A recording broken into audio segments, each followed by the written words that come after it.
Hello hi welcome back to my channel Dakshita's world. ఎలా ఉన్నారండి? అందరూ బాగున్నారా? ఈరోజు వచ్చేసి మన వీడియోలో ఒక సింపుల్ అండ్ టేస్టీ మ్యాంగో పప్పు, మామిడికాయ పప్పు అయితే చేసుకుందాం. ఇది అందరి ఫేవరెట్ అయి ఉంటుంది కదండి. సో దీన్ని ఎలా చేయాలో మనం చూసేద్దాం.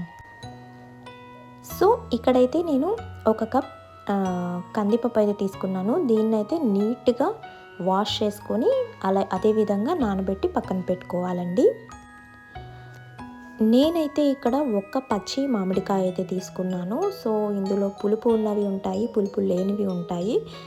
ఇదైతే చాలా పులుపు ఉంది. సో నేను ఒక కాయంతా వేసేస్తున్నానండి. సో మనకి పప్పు పులుపు ఉంటేనే టేస్ట్ అనేది బాగుంటుంది. దీన్ని వచ్చేసి మనం పైన ఉన్న లేయర్ అంతా తీసేసి వేసుకోవచ్చు, లేకపోతే అలాగే కూడా వేస్తారు. ఎవరిష్టం వారిది, ఎవరి టేస్ట్ పరంగా వాళ్ళు వేసుకుంటారు. సో దీన్ని చిన్న చిన్న ముక్కలుగా కట్ చేసి మనమైతే పప్పులోకి యాడ్ చేసుకోవాలి. అదేవిధంగా 4 పచ్చిమిర్చి కూడా యాడ్ చేస్తున్నాను. టేస్ట్కి తగినట్టు ఉప్పు, ఇంకా కొంచెం పసుపు, ఆయిల్ కూడా వేసుకొని అదేవిధంగా ఒక ఆనియన్,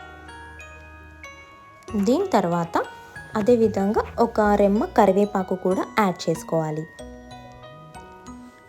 టేస్ట్కి తగినట్టు కారం కూడా చూసుకొని వేసుకోవాలండి. సో ఫైనల్గా ఇవన్నీ కూడా మిక్స్ చేసేసుకోవాలి.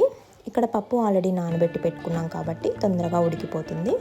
ఇక్కడైతే నేను 4 విజిల్స్ పెట్టాను. ఒక ప్యాన్లో ఆయిల్ వేసుకొని తాలింపు దినుసులు, అదేవిధంగా కరివేపాకు యాడ్ చేయాలి. దీంతో పాటు ఎండుమిర్చి. సో ఇవి కొంచెం వేగుతుండగా ఒక రెమ్మ వెల్లుల్లి కూడా యాడ్ చేయాలి. ఒక 4-5 వెల్లుల్లి యాడ్ చేయాలి. సో దీన్ని బాగా వేగనివ్వాలి.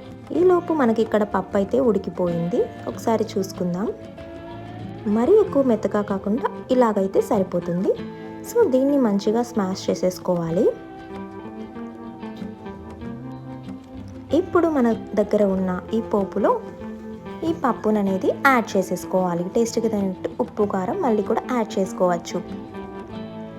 సో ఫైనల్గా మనకి మామిడికాయ పప్పు అనేది రెడీ అయిపోయింది. చూసారా, చాలా సింపుల్ అండ్ టేస్టీగా ఎంత బాగా రెడీ అయిపోయిందో. సో మీరు కూడా ట్రై చేసేయండి. నా ఛానల్ని ఫస్ట్ టైం చూసినట్లయితే please subscribe my channel. Thank you for watching.